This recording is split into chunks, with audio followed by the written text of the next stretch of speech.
Hi there. You're listening to the Oklahoma OnStage podcast with Tim Jolly, your one-stop shop for all things theater in the great state of Oklahoma. We hope you enjoy the show. Oklahoma on stage, the stories come alive. With drama, dance, and music, the arts always thrive. From center stage to backstage lore, Oklahoma on stage, there's always something more. Welcome back, everybody, to Oklahoma on Stage. I'm Tim. I would normally say I'm your host, but today is a little bit different. Today, I'm sitting here in my living room on my couch. I have my mic all set up, and we're going to kind of look at things a little bit different today. Today is July 4th, but more importantly, today America turns 250 years old. And I'm not quite that old, but I've lived long enough to know that every journey, whether it's our nation's or one of our listeners or myself, it's built on stories. We talk a lot about that. Stories are the center of what we do in theater. I spent a lot of time on this podcast over the last little over a year now, talking to other people about their stories and their journeys. And so today, I wanted to take a few moments just to share a little bit of my journey. This isn't an interview. There's no guest, no curveballs, except for maybe one or two for me. But it's just a moment to reflect on theater, on life, on the stories that shaped me, and maybe the stories that shaped all of us. We'll see where this goes.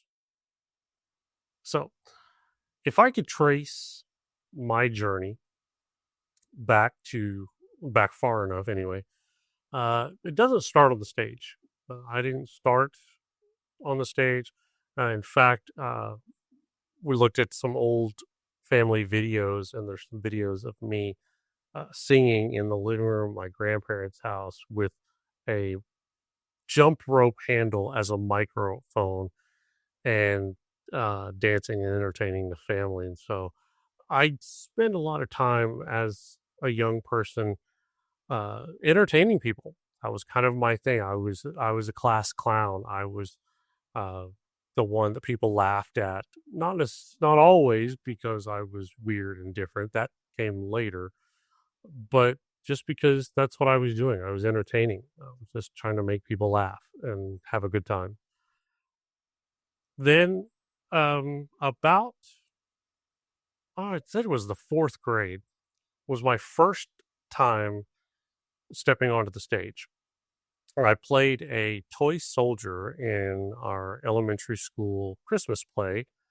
Funny thing about that story, though, we found out later on that my wife actually was in that same show, and we didn't know each other. We were actually, a grade apart. Her family had just moved to Oklahoma and were kind of in transition, and she just happened to be living across the street from the elementary school where I was going. She was in the school at the time that the program went on, and we didn't know about that until much, much later. When we were driving through Midwest City, of all places, and we happened to see the school, and she's like, yeah, I went to school there. And we kind of started comparing stories about when she was there, and come to find out we were in the same show. So it's kind of interesting. A little while, like a year or so later, I was involved with a staged production honoring our president, and I represented Franklin Delano Roosevelt. It was kind of an interesting little presentation that they did. So my first spark into theater didn't come until I was in high school. I didn't really see theater or anything like that when I was younger. And then I was in high school, and believe it was my freshman year in high school, as a matter of fact. We went to the drama department's production of, I believe it was Cinderella Wore Combat Boots as one act. And I watched that, and I just, not only did I develop a really big crush on the show, I take that back. I apologized. The show was actually that I saw that hooked me was Juvie. The Cinderella Wore Combat Boots was actually performed as a duet combat competition piece. But Juvie was a very interesting show as well. And as I sat there and I watched this show, and I'm seeing these people bring this story to life, and I'm thinking to myself that, I'm a storyteller. I didn't think storyteller was the word, but this is what I do, not necessarily on the stage, but this is what I do in my life is, I tell stories and I entertain and I make people laugh. I want to do this. I want to see what this is all about. Excuse me, I take a drink. So I checked that out, and I enrolled in speech and drama the next year. Got involved with that, and for the next 3 years in high school, I was a part of our drama department. I performed my first show ever on stage was a full length production in our high school gym. As I love to tell the young people today when I direct shows, like I grew up performing in a high school gym. But my first show in the high school gym was a production of Neil Simon's The Good Doctor, based on Anton Chekhov, and it was really a funny show. Was a lot of wide open space on this gym floor that we used for different pieces. The show is actually different vignettes, all brought together in one show. So it was a lot of fun. It was a good show. The next year, we did Little Footsteps as a one act, and we went to competition with that, and we competed with the OSSAA, the Oklahoma Secondary Schools Activities Association, one act competition. And our school, that group, there were 4 main characters in the one act. All 4 of us won the all-star cast. It was the first time in history that had ever been done. And then we went on to state and didn't do as well in state, but we enjoyed the ride. It was a great show, a very touching show, and I loved that show. It still stays with me today. Then went on from there in competition, competing in different shows, or sorry, competing in different events for speech and debate tournaments. Got into acting that way, doing interpretations, doing duets, doing monologues, all that kind of stuff. I think my greatest time during that time was it was kind of split. Number one, I was competing in monologue. I had a great monologue at the time, and I was competing. I had competed at Norman High School, and which was a really, really tough tournament, and actually got first place for my monologue.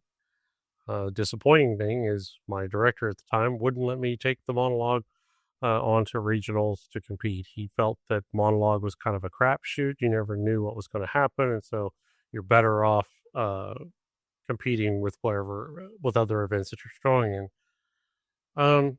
But I did go on to that year to go to state, competed at regionals, qualified with 3 events, and went to state and got 4th place in 2 of the events. One of the events didn't do quite as well, but so yeah, it was a lot of fun. I learned a lot. Graduated from McLeod High School, which is right between Oklahoma City and Shawnee, which is where I live now, and left there.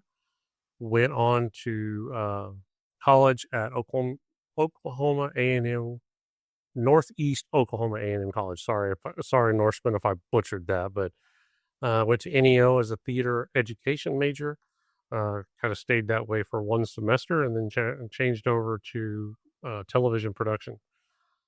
Um, Mentor or teacher. The funny thing is, I don't remember the names of any of the teachers that I had when I was working in theater. Um, I know that Brian Hauk was the head of the theater department there, but my high school theater teacher who really kind of sparked theater for me was Randy Hemphill. And I know he's retired now, but I really learned a lot from him, but then went even further when I left. Um, of course, college was a whole other rocky road for me. I partied way too much, and parents kind of told me if that's how I was going to do things, I could pay for it myself. And so, just a little note for all of you young people out there: it took me 18 years to get a bachelor's degree, so don't ever give up. Well, that being said, um, was much later.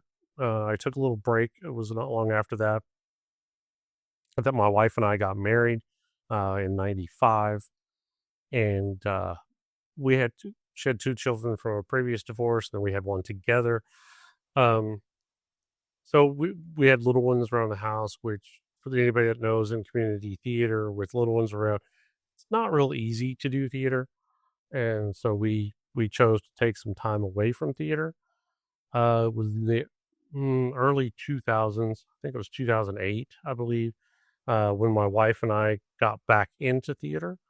She stepped on stage first, and then I went behind the scenes. I really started embracing the technical side of things, and I did lights, and I did sound, and I did props, and did some set construction and design and all of that kind of stuff. And so, really kind of embraced the technical side of things. And you know, I, when I look at that, I didn't step back on stage until I believe it was uh 2012. I'm not exactly sure the year. I'd have to look back on that, but I stepped back on the stage after like a 20-year break, something like that. Um, and stepped in as Bob Yule in To Kill a Mockingbird, which was a fantastic time. It's all for me. It's always good to play the villain. I love it. But yeah, it was a great show. I think I learned through all of that I didn't choose theater. Theater chose me. As many people have said in the interviews during this podcast, um, that bug bites and it doesn't let go. And I don't think it ever let go of me or my wife. Um, but it was just kind of one of those things that it kind of stayed kind of on the back burner, but it was always whispering in the ear. And since we've come back in the early 2000s, we've never really left. Um, I was on stage for To Kill a Mockingbird, and then followed that up with The Crucible. Then did some stage managing and more tech. We moved away from Shawnee uh, due to a job that I had at the time, and went to another town and we got involved with theater there up in Cushing, Oklahoma. And my wife got involved on stage. Again, I was involved with tech and stage managing and all of that. Um, Another learning experience for both of us. We came back to Shawnee and hooked up with uh, the Shawnee Theater again, and yeah, it's been a roller coaster ride. Uh, I got to play, probably my first lead role in my entire career. I was 50 years old and got to play Captain Keller in The Miracle Worker. One of my favorite ensembles, one of my favorite families, I would say. We weren't really a cast, we were a family. And still are. We still are connected, I think. And not as well as we once were, but they're still family. So, yeah. So, looking at America, and I know I'm not going to get into politics or anything like that because that's not what this podcast is about. But when we look at America celebrating 250 years, I've been thinking about how theater and this country aren't really different. And I guess that's kind of showing, how so many of the shows and things nowadays are reaching into the political realm or the uh, culture of the country and all of that kind of stuff. But the big thing about it, when I say that, theater is a mirror. It reflects who we are, whether it be good, bad, the complicated, the hopeful. It's all there. And America has spent 250 years looking at itself through stories. And one thing about it, when you look back at the history of our country, theater has been there from the very beginning. Um, Theater houses were a part of the birth of our country. Were there in Boston. They were there in Philadelphia. They were all over the place as we spread west. We had performing parlors and saloons, and all of that was part of our country ever since the very beginning. And so theater is very, very important and very vital to America.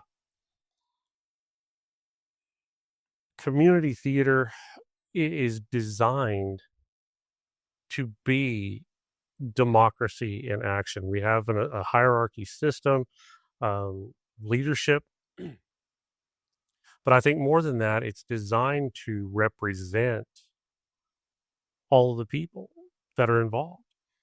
And I try to, as a director, make sure that I'm collaborative and including the ideas and viewpoints of the people that are in my cast. I understand my vision is not the only vision. And I think that's really kind of how our nation was founded, on collaboration, on compromise, and on creativity. And the interesting thing is that every generation is rewriting the script. There's a we talk about it when you look at the generations, and each generation is a little bit different than the one that came before it. There's similarities. There's obviously connections between the two, but there's just something different. If you look back in the 50s and the 60s and the 70s and the 80s, all four of those decades were completely different. They represented different things. The the culture was different. The people were different. But that's theater as well. It changes. The arts, I mean, that's just what it's all. The arts, whether it be this theater, whether it be media, whether it be photography or painting or singing or whatever, any of the arts, they're part of America's heartbeat. See, we talk a lot about, even here on the podcast, that it goes back to the beginning of time with humans, that our history, who we are, was passed down through generations through storytelling. Probably one of the biggest examples of that were the Greeks. They were really the first ones to begin to uh, officially tell their histories through stories, through theater, through acting.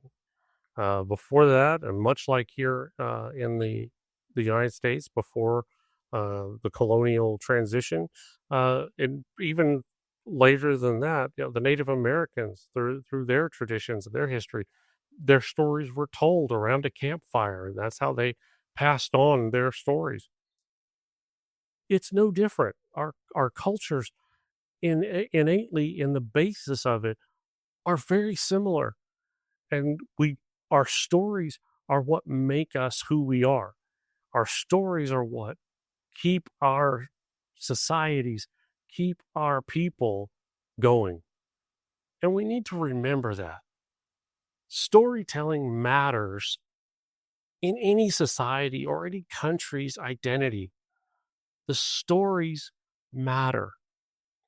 And I'm saying this to everyone that's listening. No matter where you are in your journey, if you are just even remotely interested in theater, all the way up to someone who's been, doing it professionally and this is your life, please understand and remember that what we do as storytellers is absolutely vital to this culture, this country's identity, and who we are as its people. So when you think about it, the stage is one of the most American places you can stand because it's where people come together to build something bigger than themselves. We go there, yes, to be entertained, yes, to escape life for a while, but we go there to tell stories, and we go there to tell not usually our stories, but someone else's story or some story that someone else has written. And we go there to take that story and to blow life into it and let it inflate and see what that is going to become. And that's what we do as artists. And I hope that we can learn that and continue to do that. So if you do theater long enough, you learn that every rehearsal teaches you something, even the ones that go off the rails. And if you podcast long enough, you learn that listening is an art form. And I strive to do the best I can in that realm of this podcast. Yes, I ask questions. I interact. But a lot of times, just like you listening, I am hearing that story for the very first time. And I am just as captivated and drawn into that person's story as you are. And I'm hoping that you are engaging from wherever you're listening to. And I really want to, with this organization, outside of just the recording, like to see more engagement, people sharing their stories, people talking about their experiences with theater, with the community, as a whole. Um, being on stage, I remember when I was younger, and I talked a little bit about this earlier about being weird and people laughed at me. Um, I was one of those that I didn't really fit into any group in high school. Um, Much earlier than that, yeah, I was just a goofy kid. Um, I was as went into junior high and puberty started hitting and I started growing. I was tall, I was skinny, I had glasses, I had pimples. I was a nerd for many, many years, and I still kind of am, and that's okay. I embrace it. It's not an insult to me, but I was that kid that you know I didn't belong with any group. I remember in high school you had the jocks, you had the preps, you had the band geeks and the drama nerds, and you had all of these things. And I didn't fit into any one of those. I mean, I wasn't a jock, that was for certain. Um, but I had friends that were jocks. I connected with them. Same as the preps. I knew several preps and was there right along with them. But my heart really was in the arts. I was a band nerd for many, many years. I was a drama nerd. I was, right in there with all of that. But it kind of helped shape me. And then as I got older, I started realizing that drama, theater, the stage really kind of helped me through so many stages of my life, through difficult times. Theater allowed me to explore a little bit of who I was. It allowed me to, one, to escape from some of those difficult times from the the tough times and all of that. It allowed me to do that, but it also allowed me to explore other people. It allowed me to experience other things outside of my own life. I remember in high school, my drama teacher told us that one of the best ways to develop characters and all that was to go. And back then, malls, shopping malls were still a really big thing. Some of them are still around and are still pretty big, but they're not as nothing like they used to be. Um, and he would say, if you really want to develop characters, you need to learn about people, and the best place to do that is to go and people watch. And I would do that from time to time, and I would go to the mall, and I would sit in the food court, and I would literally watch people as they went by, watch their behaviors, watch the things that they did, and how they interacted, and all of that. And I really enjoyed doing that, and I used that to help develop certain characters. And then, later on, I started really embracing the storyteller aspect of theater, and that we all have a story to tell. And though we are developing these characters that are in a completely different story other than our lives, part of us, part of ourselves goes into that character, and character becomes a part of us. We become a part of that character. And that's the way it should be. There needs to be a marriage there.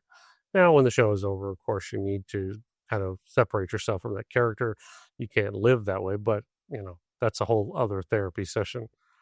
But podcasting, man, I'm telling you, I never knew how much I would learn from this podcasting thing. Just the connecting with people, seeing the different places and where people come from. Uh, and you can, I mean, dive, even deeper into that, the culture that people come from, uh, the racial differences of people that are out there, the socioeconomic differences, just from the different places in Oklahoma, from downtown theaters in Tulsa and Oklahoma City to rural theaters, like uh, oh Red Carpet Community Theater that I was just at here recently, and Ponca Theater. All of these outlying areas, Fourth Street Theater in Tulsa, in Tuttle, all of these places that are more rural. It's still theater, but the culture is a little different, and I'm learning that. But there's something at the heart of all of that that is similar, that keeps us uh, connected. Um,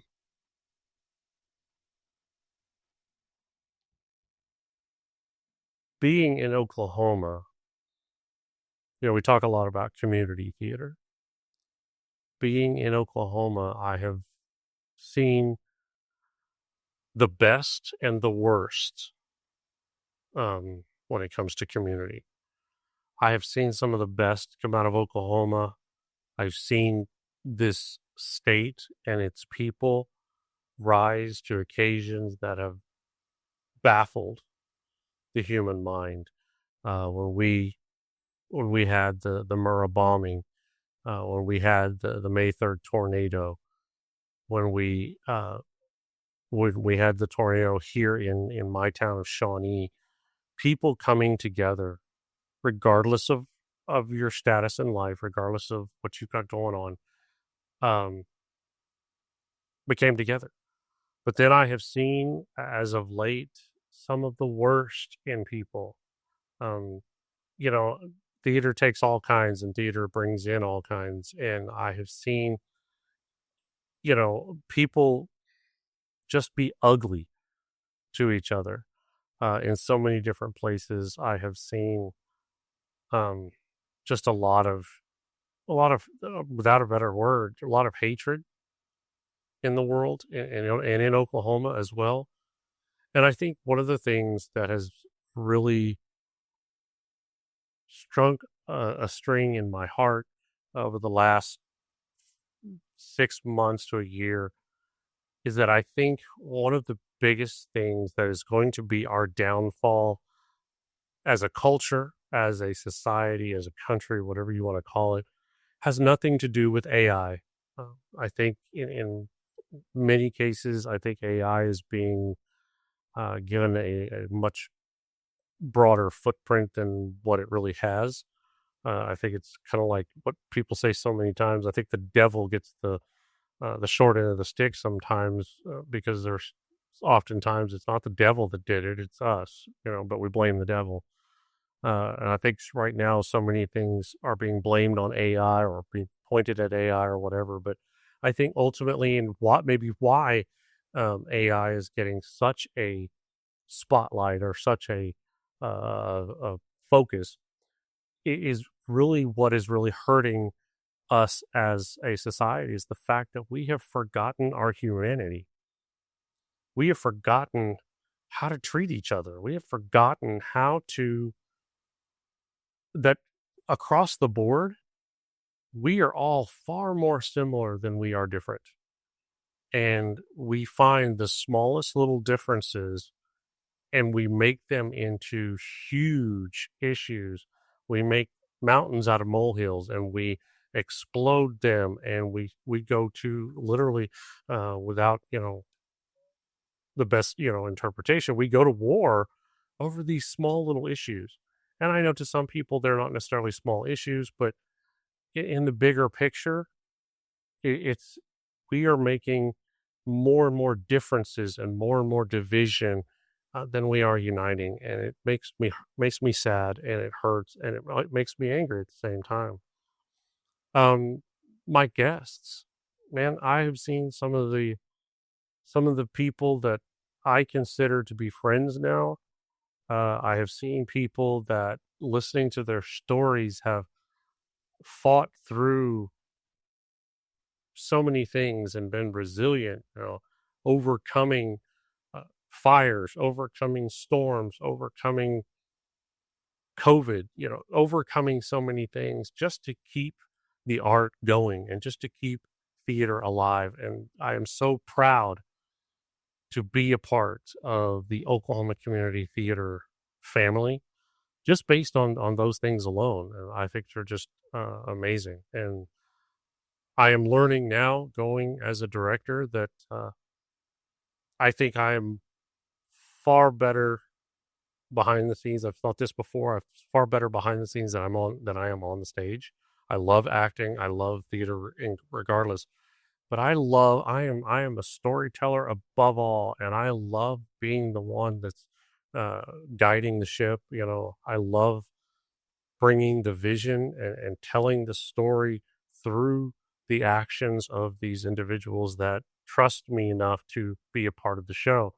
And I'm really loving that. That's kind of what if you kind of notice a little bit of hoarseness or raspiness in my voice, it's because I'm going into Tech Week this next week for my second show directing as the lead director, and um, we've been outdoors and very spread out, which means I've been doing a lot of yelling, and so.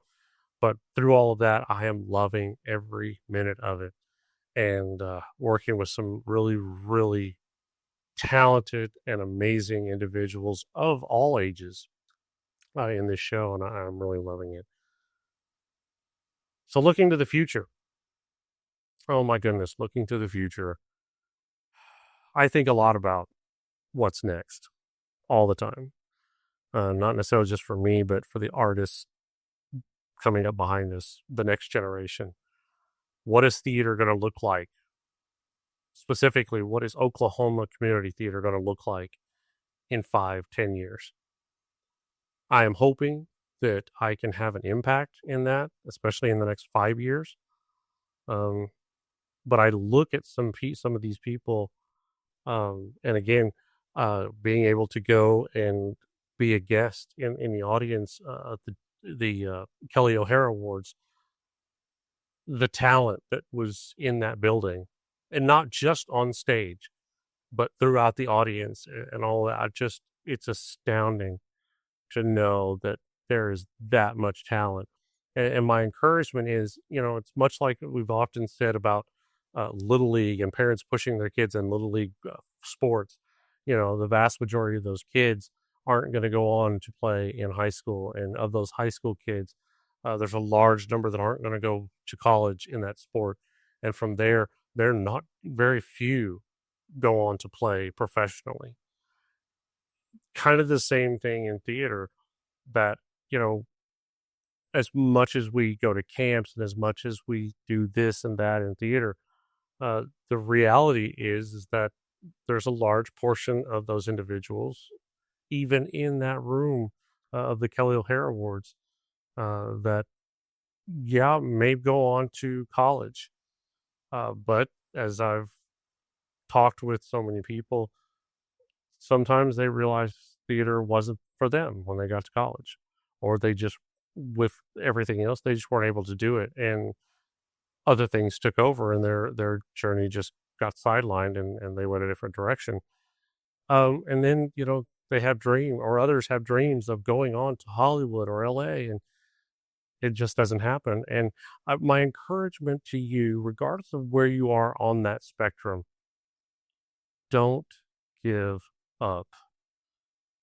Understand that even if you don't make it to Hollywood, if you don't make it to Broadway, theater is still there. Every dream that's up there in Broadway and out there in Hollywood begins in the grassroots of community theater and high school theater and college theater. Even if you leave college and it doesn't work and you can't continue in theater, don't give up. There's always a place in community theater. If I can help build spaces where people feel seen, heard, and valued, that's where I want to be. I want to look forward to that, whether that be me as a director on stage, putting forth art, whether that be being a cast member of a production, or whether that be right here on Oklahoma OnStage podcast. I want to be able to do that. I understand, no matter where I'm at right now, the curtain for any of us, the curtain's not closing. It's rising on something new for all of us. And I want to be a part of whatever comes next. And I hope that you all will too. Now, before we leave, I want to do this kind of the same thing that I do with the guests that I have on the show. I want to wrap up our time with a little bit of some curtain call curveballs. And I had AI kind of toss some out at me, and I'm going to see what happens here. First question: what's a moment in your life that would make a perfect movie scene? Honestly, I really don't know. The best thing I can think of, a fairly dramatic moment, years ago before my wife and I got married. I had been out with friends. A friend of mine had gotten married. We'd been on a multiple day bender of partying and all kinds of stuff. Hadn't slept much in several days. And my wife asked me if we could go talk. And so we were driving down the road. She was driving ahead of me and I was driving, and I fell asleep and drove my truck off into a 10-foot ditch. And thankfully the passenger window was rolled up because that's where my head hit. If it had been rolled up, my head would have gone into the rock wall and probably would have killed me. But so yeah, I mean, it's probably not movie worthy, but that's probably one of the biggest ones. If your younger self could see you now, what would he be most proud of? And I think the thing that I keep saying over and over again, I think young me would be most proud of the fact that I am telling stories, or at least helping to tell stories. And am I doing it the way that I want to do it? Am I making money at it? Am I a professional at it? No. But I'm doing it more for the joy of it than anything else. So I think you'd be proud of that. What's a tiny decision that accidentally changed your entire life? a couple of years ago, a little over 2 years ago now, I made the decision to step out of my comfort zone and just for producing art and being on stage and everything in Shawnee, and stepped into Oklahoma City. Ultimately, that was a big change. I was introduced to Storyteller Theater, Oklahoma City, which now I've been working with almost nonstop for the last 2 years. Met some wonderful people. And if I hadn't gone to Oklahoma City and gotten involved with theater up there, I wouldn't have had the conversation a little over a year ago, that led to starting an idea about a podcast for telling stories of theater, which became Oklahoma On Stage. So that was the decision that changed everything. If your life had a recurring music motif, what instrument would be playing it? I would probably dare to say either the trumpet or the saxophone. I'm a big fan of jazz music and blues music, and I love the saxophone. Just fits in with just about any style of music. So it would probably be the saxophone. Should have played role. What's a role you should have played, but have never played, but absolutely should have? Was Gus in Bus Stop. I was actually cast in that, and had to step out because I needed to get a job. I was in high school and I needed to get a job and couldn't do the work hours and the performance at the same time. And so I had to step out and do that. So that's really kind of me. And so I thank you guys for being a part of the Oklahoma Onstage family, the Oklahoma Community Theater family. I thank you guys for supporting this venture and all that we're doing.